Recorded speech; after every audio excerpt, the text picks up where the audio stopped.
Ya, APBN kita ini kan sudah lama defisit ya. Defisit itu artinya kita nggak punya lagi uang untuk proyek di luar apa yang sudah direncanakan. I'll start with an example from Indonesia. So some people may know the World Bank has been funding pilot projects on results-based payments, right? Where in this case, the World Bank's putting up the money to actually pay local communities, farmers, local government.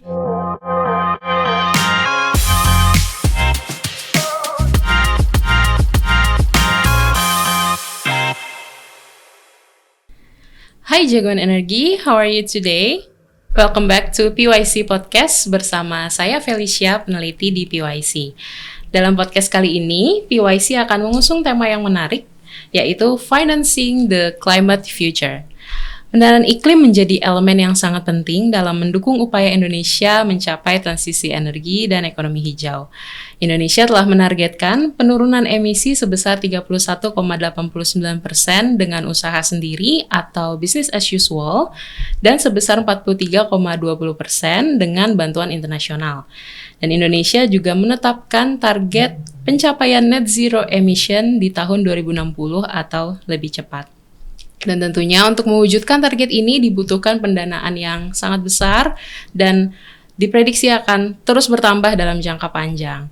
Namun di balik pendanaan iklim yang terbuka luas ini masih ada juga tantangan-tantangan yang nanti akan kita simak bersama di dalam episode podcast kali ini. Jadi podcast kali ini kita akan deep dive lebih dalam bagaimana sih sebetulnya kondisi dari pembiayaan iklim yang ada di Indonesia? Tadi ya tantangannya dan peluangannya, serta langkah strategis apa yang diperlukan untuk menjembatani kesenjangan dalam pembiayaan iklim. Nah, untuk menjawab pertanyaan-pertanyaan tersebut, telah hadir bersama kita dua narasumber di sini. Yang pertama ada Mr. Bill Duggan, Project Director of FinCaps Project, University of Waterloo, Canada. How are you, Mr. Bill? Baik saja, terima kasih Baik, banyak. wow. He can speak bahasa Indonesia real well. And pembicara kedua kita ini adalah Pak Albertus Prabu Siagian. Beliau merupakan Senior Analyst di Climate Policy Initiative Indonesia. So, bagaimana Pak kabarnya? Baik ya. Makasih udah undang saya ke sini. Ya, kita juga makasih atas waktunya, Mr. Bill and Pak Prabu, and welcome to our humble podcast studio. Okay, but before we start, I would like to ask for your permission to use both English and Indonesia, and please feel free to use whichever languages that you are comfortable with. Yeah. Sure. Okay. Tanpa berlama-lama lagi, kita akan mulai dulu dari pertanyaan yang paling mendasar nih, supaya para jagoan energi punya perspektif yang sama sebelum kita masuk ke pembahasan yang lebih mendalam.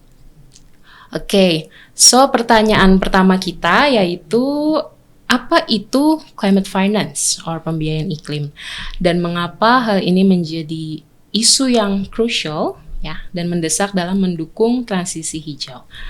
Mungkin Pak Prabu, you can answer it first, and after that, Mr. Bill, if you would like to add a little bit, please. Oke, silakan Pak Prabu. Ya, terima kasih atas pertanyaannya. Climate finance itu adalah pendanaan dan pembiayaan untuk proyek terkait perubahan iklim. Nah, proyek terkait perubahan iklim itu ada dua grup ya. Grup pertama itu kita sebutnya proyek mitigasi perubahan iklim. Kedua, proyek adaptasi perubahan iklim. Proyek mitigasi perubahan iklim itu artinya proyek yang memitigasi perubahan iklim. Karena perubahan iklim itu disebabkan oleh akumulasi gas rumah kaca di atmosfer, berarti kan logikanya kalau mau memitigasi kita batasi atau kurangi emisi ke atmosfer. Nah, proyek-proyek yang tujuannya untuk itu namanya proyek mitigasi perubahan iklim. Sementara grup 2 tadi proyek adaptasi perubahan iklim, jadi kita mengasumsikan bahwa perubahan iklimnya tetap terjadi. Tugas kita sekarang untuk beradaptasi ke perubahan iklim itu, kehidupan kita. Nah, proyek-proyek yang tujuannya itu namanya proyek adaptasi perubahan iklim. Nah, sekali lagi tadi, pendanaan dan pembiayaan untuk proyek-proyek ini itu climate finance. Okay, thank you Pak Prabu. Mungkin Bill, if you would like to add a little bit about what is the urgency of the climate finance itself. Okay, terima kasih. Okay, maybe saya akan mulai di Inggris dan ya kadang-kadang Okay. mungkin balik ke Indonesia juga. Well, I think everywhere in the world we see, we all understand that climate change is happening. It's happening faster than Yes. we all thought it was going to happen. And so we need to transition. We need to transition our economies to low carbon economies. And often the most pressing issue is shifting to lower carbon energy or the energy transition. But there are other sectors, transportation, agriculture, construction, waste management, and things like that. To do that, it requires a lot of money because it's expensive. It's expensive to upgrade electrical grids. We need to invest in technology and research, okay, policies, Yes. and then rolling out all these different programs. It's challenging for all countries. The West is trying to deal with it, but many countries don't have as much in terms of financial resources as, say, some of the OECD countries, where even they're facing big challenges. So we need to come up with ways to finance it. And as Mas Prabhu said, that can be in various forms. There's all different kinds of financial mechanisms, which I'm sure we'll talk about.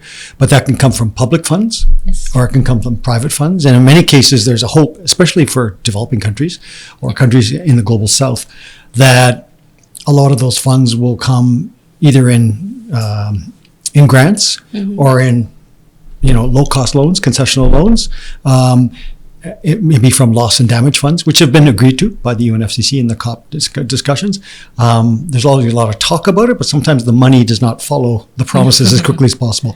But obviously, it's really important. Because everybody's trying to find ways to finance that. So it's important for all of us. But I think especially for countries like Indonesia that are not historical, huge emitters, it's only fair that they should be supported from some of the countries that, frankly, have produced the most emissions. Okay, thank you. Okay, we go forward for the second question. Ini saya tujukan ke Pak Prabu lagi pertama. Iya. Nah, apa saja tantangan utama yang dihadapi oleh Indonesia dalam mengakses dan memobilisasi pembiayaan iklim? Dan sejauh mana kebijakan pemerintah saat ini mendukung transisi menuju ekonomi rendah karbon? Iya. Nah tadi ya lanjutin poin yang udah disampaikan Mr. Bill. Ada public source, ada private source. Public source ini misalkan contoh APBN, private source ini misalkan contohnya pinjaman dari perbankan. Public source dulu ya, apa sih masalahnya? Ya APBN kita ini kan sudah lama defisit ya. Defisit itu artinya kita nggak punya lagi uang untuk proyek di luar apa yang sudah direncanakan. Kalaupun dibikin ada, artinya harus ada realokasi kan. Yep. Yang tadinya mungkin sudah direncanakan untuk misalkan subsidi BBM itu dipangkas pelan-pelan lalu kemudian dialihkan untuk proyek iklim misalkan. Tapi kemudian ada tantangan politik di situ. Itu satu. Yang kedua, mungkin expense-nya susah kita realokasi. Berarti pendapatannya yang kita tambah. Gimana caranya? Ya mungkin dengan pajak karbon. Hitung-hitung sekalian memberikan insentif atau disinsentif bagi pasar untuk bertransisi. Tapi ya balik lagi, pajak karbon itu kan pasti ada dampaknya ya. Misalkan kalau terlalu besar dan terlalu cepat jadi inflasi seperti itu. Jadi itu tantangan lain lagi di sisi public source ya. Jadi dimulai dari keadaan yang sudah defisit, lalu aksi-aksi untuk memperbaiki defisit itu juga aksi-aksi yang bukannya tanpa tantangan seperti itu. Itu public source. Untuk private source, misalkan contoh tadi ya pinjaman dari perbankan, menurut saya tantangan utamanya adalah karena Indonesia ini kedalaman pasar keuangannya juga cetek ya, dangkal. Kenapa? Mungkin karena sebagai negara berkembang, pendapatan kita, masyarakat kita itu belum cukup banyak. Artinya ketika dengan uang yang tidak banyak ini dia harus putuskan harus dipakai untuk apa, mungkin sebagian besar itu untuk konsumsi. Akhirnya sedikit yang tersisa untuk kemudian dia tabung di bank, sehingga banknya juga punya uang yang tidak begitu banyak untuk dipinjamkan lagi. Atau ya kalau misalkan si masyarakatnya mau investasikan di let's say green bond, ya juga mungkin uangnya juga tidak sebanyak itu. Jadi kedalaman pasar keuangan itu sendirilah menurut saya salah satu pokok permasalahan di private source di Indonesia seperti itu. Oke, Bill, would you like to add maybe? Ya, from your khususnya perspective? mengenai tantangan yang dihadapi oleh Indonesia. Yes. Oke, ya saya setuju dengan poin Pak Prabowo tadi. Tentu saja dari segi akses kepada dana-dana dari APBN dan sebagainya dan dari masyarakat, ya mungkin ada beberapa tantangan seperti itu. Di banyak negara ada mekanisme melalui pajak karbon, baik untuk industri atau mungkin kepada konsumen. Contohnya di negara saya dulu ada carbon tax khusus untuk masyarakat. Tapi walaupun pada umumnya itu strategi itu dianggap cukup adil dan cukup efektif, tapi selalu sesuatu yang sangat rawan, dan jadi politikal sekali, dan gampang diserang sebenarnya bahwa ini tidak bagus, ini tidak adil, semuanya. Sedangkan contohnya di negara saya, rezim atau prosedur pajak karbon itu didesain khususnya supaya agak fiskal netral, supaya pada umumnya kebanyakan orang menerima semacam reimbursement atau yang lebih besar daripada pajak yang mereka bayar. Dan pajak itu sebenarnya dipakai untuk mendorong inovasi, penelitian dan hal sebenarnya bagus sebagai mesin untuk mempercepat carbon action, ya. Tapi itu agak seperti saya bilang gampang ditembak sebagai polisi yang kebijakan yang tidak bagus, tidak adil dan sebagainya. Jadi saya lihat di mana-mana itu sangat positif. Di Australia dibatalkan, di Kanada barusan, walaupun kami punya pemerintah yang cukup progresif, tapi biar untuk mereka agak sulit kan itu, isu yang terlalu panas.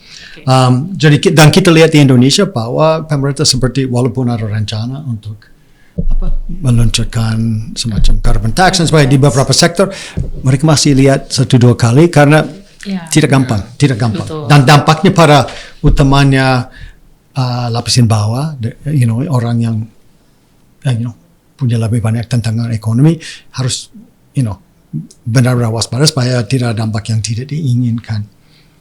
Selain itu, kalau saya lihat di Indonesia, baik untuk pencapaian NDCs atau the compliance carbon market, dan juga voluntary carbon market, yaitu kayak perusahaan industri individu mau beli atau jual carbon credits, karena kriteria untuk monitoring, reporting, verifikasi kredit tersebut belum jelas, ya.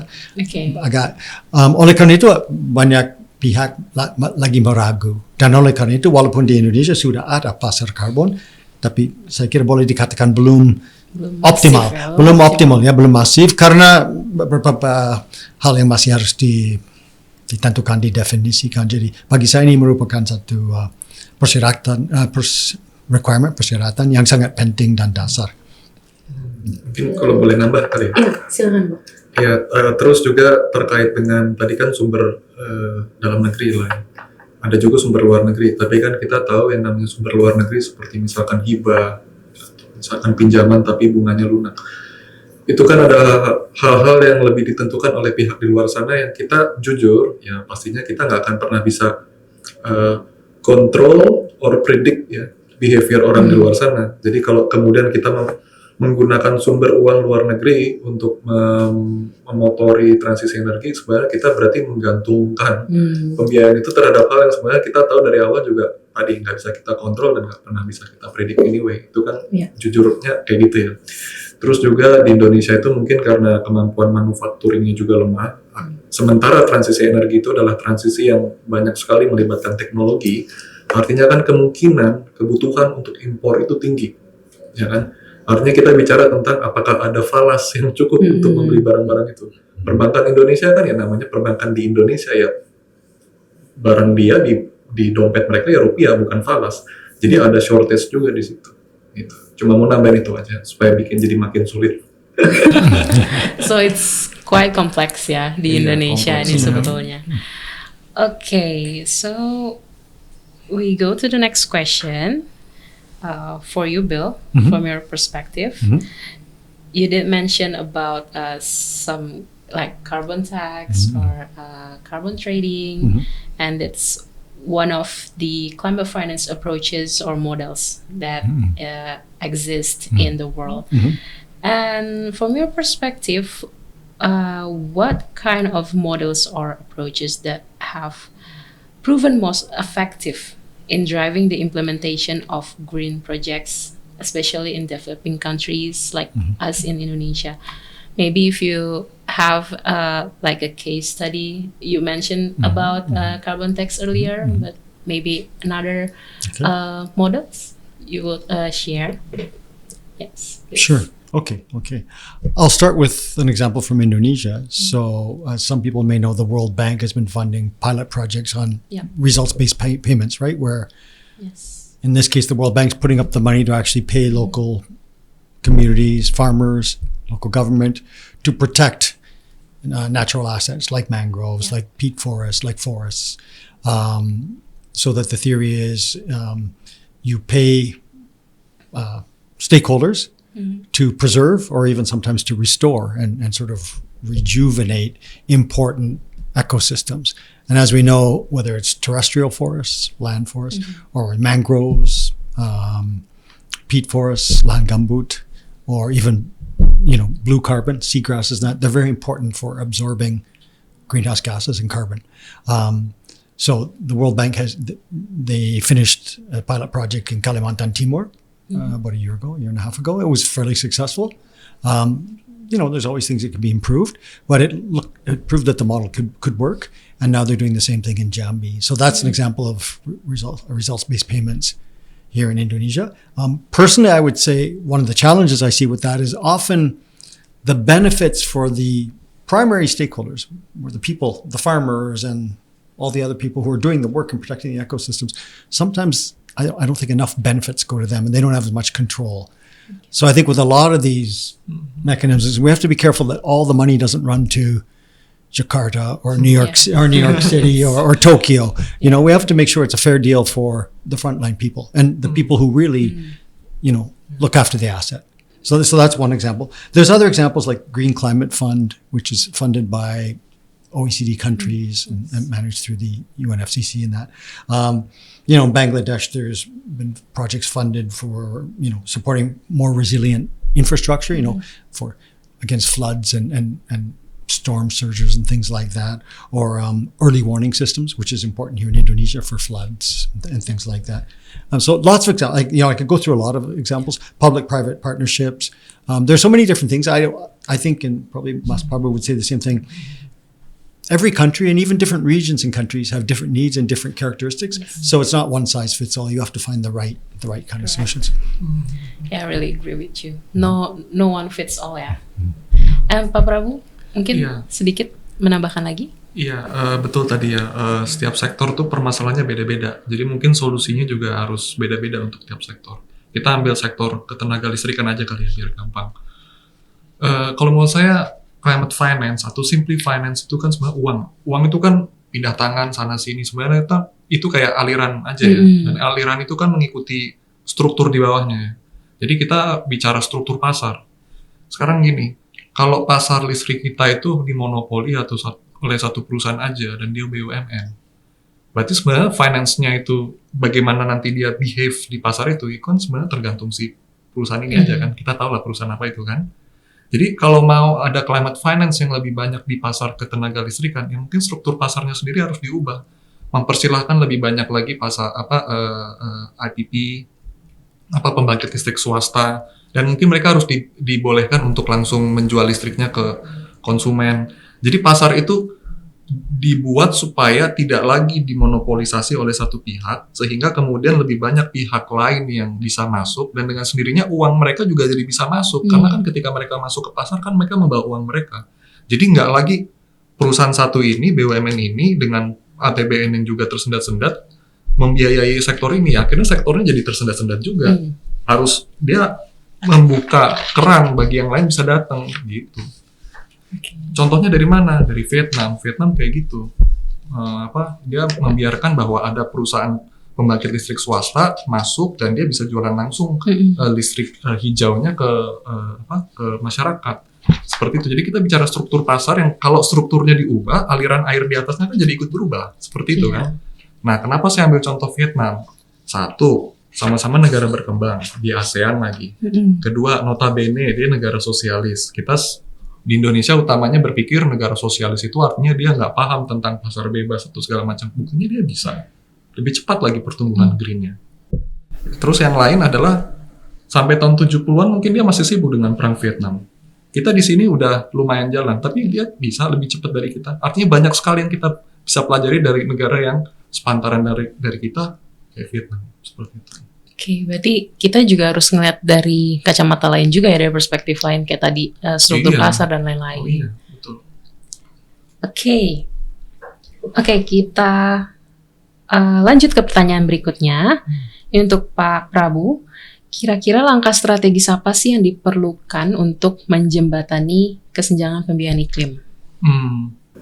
Kesenjangan pembiayaan iklim. Oke, kita berarti harus definisikan dulu ya kesenjangannya antara apa dan apa ya. Asumsi saya ini berarti kesenjangan antara kebutuhannya berapa sama duitnya sekarang ada berapa gitu kali ya. Betul.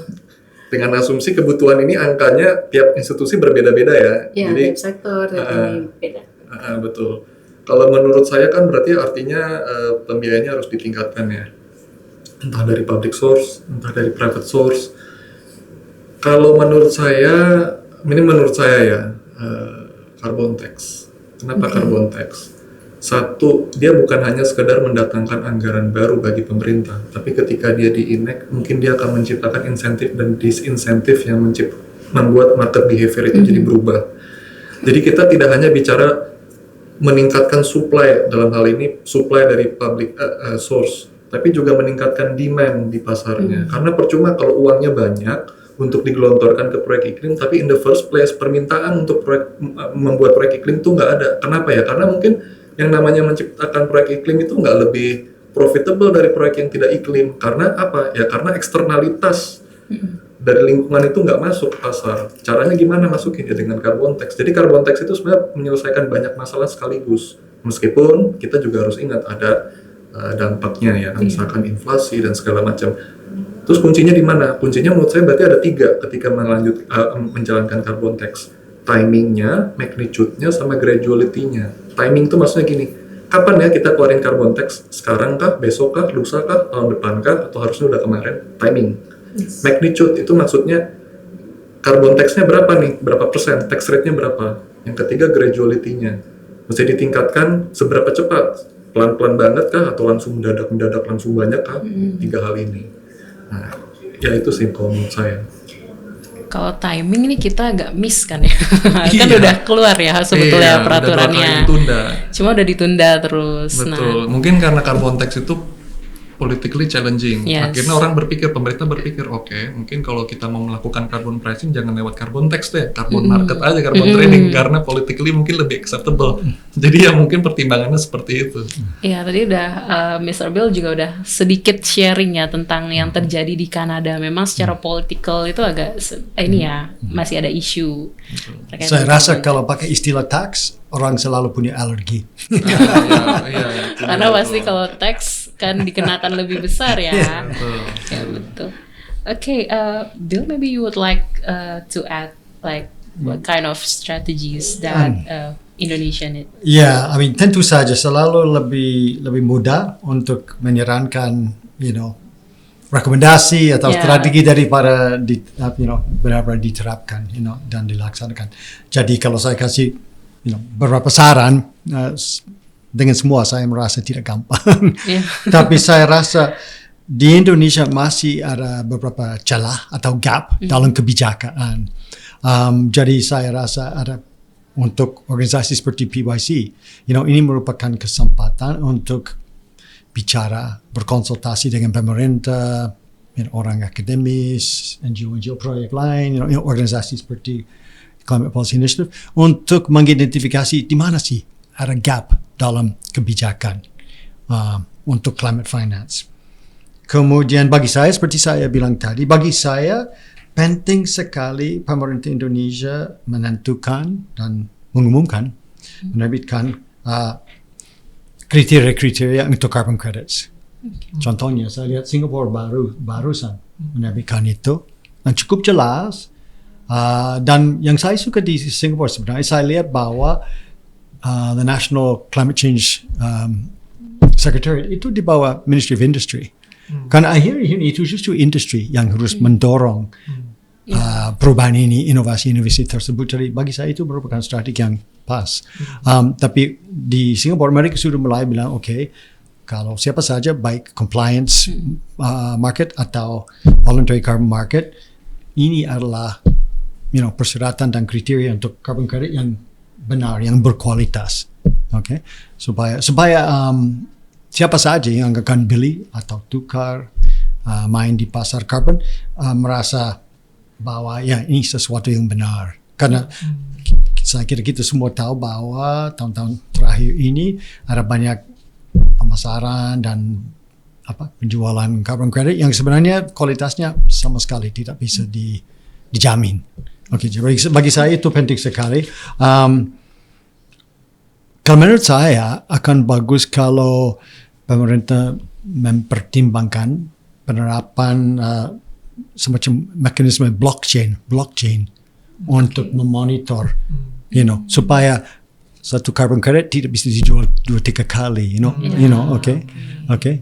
Nah, saya tahu kalau kita membahas blockchain orang selalu memikirkan Bitcoin dan apakah itu benar atau pura-pura, tapi sebenarnya teknologi dan pendekatan blockchain cukup unggul saya kira. Jadi bagi saya mestinya itu dipikirkan.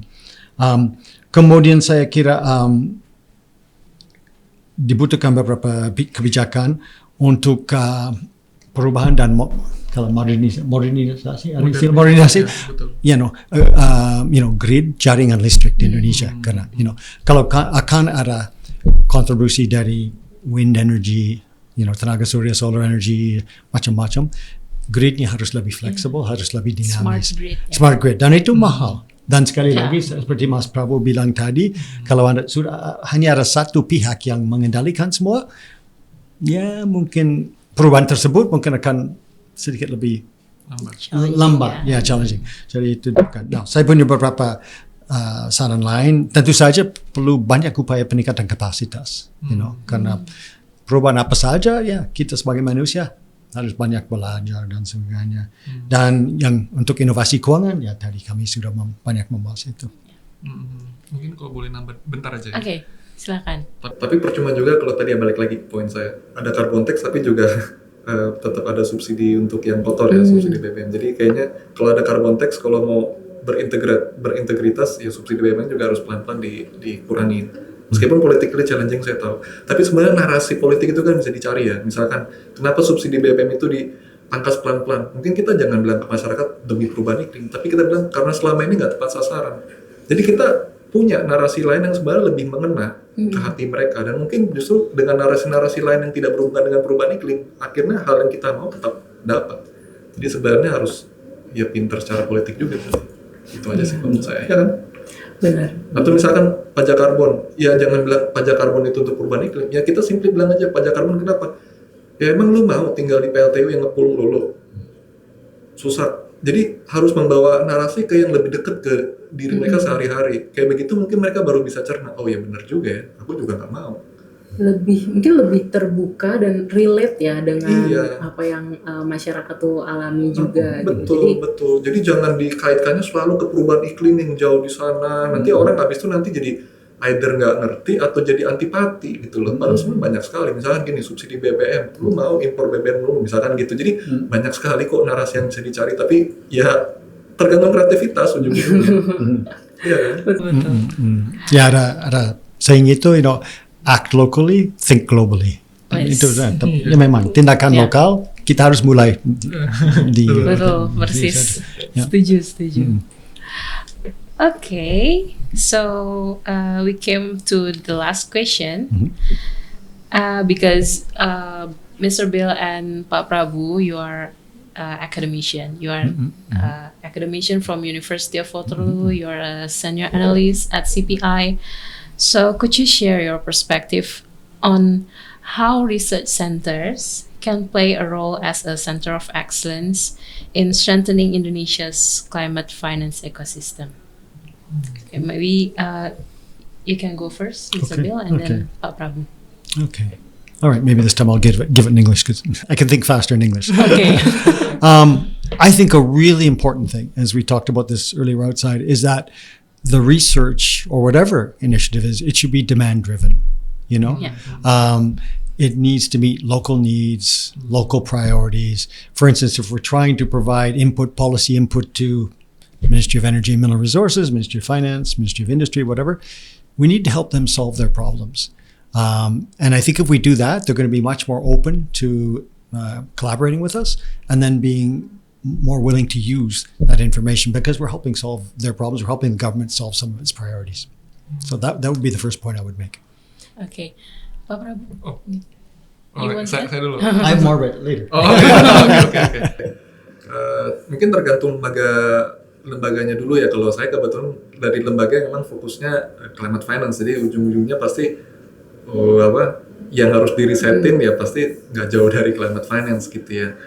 Tapi kalau saya asumsi misalnya pertanyaan ini lebih umum, lebih generik gitu ya. Kalau menurut saya riset di bidang teknologi ya. Karena menurut saya tuh balik lagi ya tadi berangkat dari yang Mr. Bill bilang itu cocok banget apa sih kebutuhan lokal. Menurut saya kebutuhan lokal tuh sebenarnya teknologi. Karena dengan kita menguasai teknologi, kita bisa mengubah transition ini yang tadinya syarat resiko menjadi penuh peluang. Contoh dengan kita menguasai teknologi hijau, artinya transisi energi itu lebih banyak employment misalkan, atau lebih banyak tempat untuk nanti uang bisa diputar di situ. Instead of kemudian kalau kita nggak menguasai teknologi, nanti transisi energinya lebih diartikannya ke wah ini jadi nambah impor karena kita nggak bisa bikin panel surya sendiri. Oh ini artinya kita ngutang karena kita nggak punya uang sendiri. Jadi you see, ini transisi yang bisa dilihat sebagai risiko atau peluang. Kita butuh riset yang akhirnya bisa mereframe transisi energi ini lebih sebagai peluang untuk Indonesia. Salah satunya ya dari penguasaan teknologi atau mungkin hal lain yang ya nanti riset jawabannya apa ya itu dia harapan saya sih. Gitu. Ya, saya setuju sekali. Saya ingat mungkin 3-4 tahun lalu saya pernah membaca satu studi yang dilakukan oleh Bappenas kerjasama dengan GIZ, pihak-pihak Jerman kalau saya tidak salah, dan mereka pernah membuat semacam proyeksi untuk ekonomi Indonesia, yaitu yang pertama business as usual, kita tetap dengan tidak berubah, tidak ada transisi energi dan industri-industri dan semuanya. Oke, pertumbuhan ekonomi akan bagus untuk beberapa tahun, kemudian akan turun dan akan semakin lambat. Sedangkan kalau kita berani sekarang dan mulai mencari teknologi yang cocok, mulai berinovasi, oke, tentu saja itu seperti kayak latihan kalau mau jogging atau mau lari maraton. Oke, waktu baru mulai pasti menantang, agak sulit, tapi itu merupakan investasi yang cerdas dan lama-kelamaan ekonominya, lingkungan hidup, kesehatan orang, mungkin pasar-pasar untuk kesempatan pekerjaan dan sebagainya akan lebih baik sebenarnya. Soalnya ada banyak misinformasi, yang tidak benar bahwa jangan begitu nanti semua akan semakin sulit. Sebenarnya tidak. Kita sudah tahu bahwa low carbon energy, low carbon industries lebih bersih, lebih cepat, lebih kompetitif, dan punya banyak sekali kebaikan sebenarnya dan peluang yang bagus. Jadi kita harus berani karena sebenarnya sudah ada bukti di mana bahwa ini merupakan masa depan yang lebih terang bagi kita semua. Okay, that's very intense but very interesting discussion ya. Okay, I would like to say thank you for you, Mr. Bill, and for Pak Prabu atas diskusinya hari ini yang sangat menarik sekali dan ya kita bisa merefleksikan dan kita sudah memahami ya tadi mulai dari pengertian climate finance, terus tantangan yang ada itu seperti apa, terus juga strategi-strateginya tadi ya ada dari pendekatan publik maupun pendekatan private, kemudian juga tadi dari peran research sendiri, di mana research itu harus demand driven ya. Tadi berarti harus menjurus kepada kebutuhan dari lokal, kebutuhan dari setiap sektor, setiap community itu bisa jadi berbeda-beda. Oke. Nah, jagoan energi itu dia pembahasan kita kali ini. Jangan lupa untuk terus mengikuti PYC Podcast yang akan tayang setiap bulan. Dan ikuti juga media sosial kami, karena setiap minggunya kita akan membahas berbagai isu mengenai sektor energi, sustainability, dan juga national security. Dan terima kasih kepada para jagoan energi yang sudah mendengarkan sampai habis. So, see you on the next podcast. Bye!